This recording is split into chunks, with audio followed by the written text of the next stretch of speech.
trying to think of what to name this, is about how each encounter is an opportunity. That's good. Each encounter is an opportunity. And you know, in the Chinese symbols of their diagrams for their language and such, the word crisis, or I think the word change or something like that, means, the word for crises also means opportunity. That's what it is. So a crisis is also an opportunity.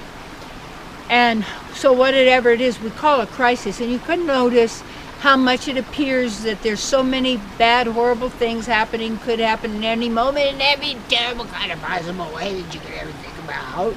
So if you're really in that realm and you're knowing and not knowing what's going on and what's happening, or knowing how to really basically protect and maintain yourself, then there's a lot of fear going on, all this. And so what we're doing is we're only reinforcing that which we really don't want by continuing to do and think and speak and behave in the same way, and even image or visualize and identify with what is causing the problems. Because you have to, it's like, if I just say everything's happening to me, see, I don't believe in, I don't do believe in, but in my research, I have not found what there are called natural disasters.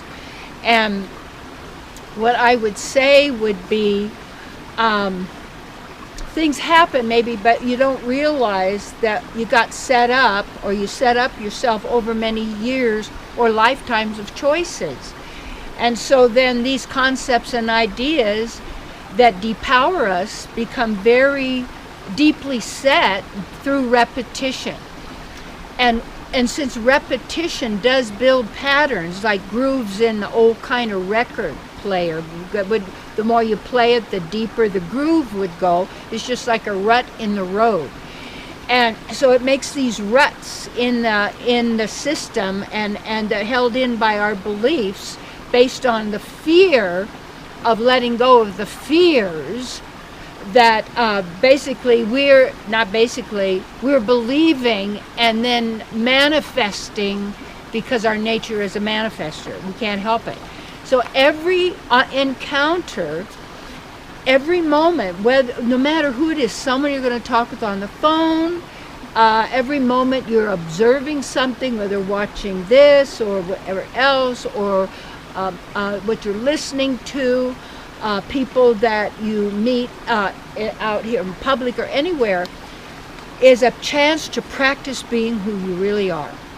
Every encounter, then, is an opportunity to practice being who you really are. And that means trusting first your inner guidance. Now, that means you have to learn how to do that. That's all the things we do at the retreats when I work with people, is to drop those old habits and patterns that are being held by core beliefs that you've been taught and trained, and everyone has, to accept and believe are true and absolute, you see. And they're only, I know, when what's absolute is you. And you're the absolute. That means the pure, holy, complete. There's nothing missing. You're part of that. So that means that's your nature, my nature. That's who we are. And every encounter, you're either practicing or what you have been taught to believe or to be, or you've learned, or you got an angle to it. You're doing this or that. And some of us out there are in very difficult situations, you might say. So the key then, who else do you trust? You don't call Ghostbusters, can you imagine? And it would be, and then how people say, well, the universe did this for it. The universe is a 3D printer machine, so get off it. It's going to respond. It's just the past reflecting thoughts that have been accepted on all these different levels by divine beings like ourselves, and that have been contaminated with the mind virus, you might say. So misconstruing it, so that's the symptom of the illness.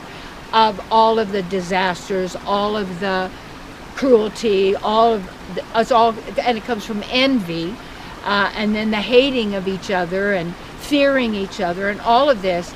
And you say, well, what do I do? Well, in each encounter, each person you meet, each time you talk, each moment, and even anything you watch or you hear or anything, most people are calculating in the mind. Does it add up? Does it figure in the mind? Does it fit what I believe? Does this fit what I believe is true and real and quality and important and valuable and this and that and blah, blah, blah? That's learned knowledge. That is not you. And why you had to memorize it is because it's not natural. You don't have to memorize what's natural, because it's who you are. And when you go deep into nature, they've spent, time being quiet somehow, where you can start listening. And listening in nature, then nature will speak to you. And as we start tuning into nature, we start tuning into our divine nature, and we know the divine nature of others and the divine nature of animals. And then instead of allowing this mind virus based on fear and hatred and all of this to contaminate and us and produce a nasty reality that has nothing to do with us, you have to, in every moment, own your power of who you are and who do you trust. This is what it's going to be. This is the way it is. And the more you do it, and when you forget, don't beat yourself up. Stop abusing yourself. And everything's set up for you to abuse yourself. Self-hatred. And then hatred of what you had learned God was, or whatever, that having no idea what it was. When someone said God said, you say, what God, who's God, where God, what?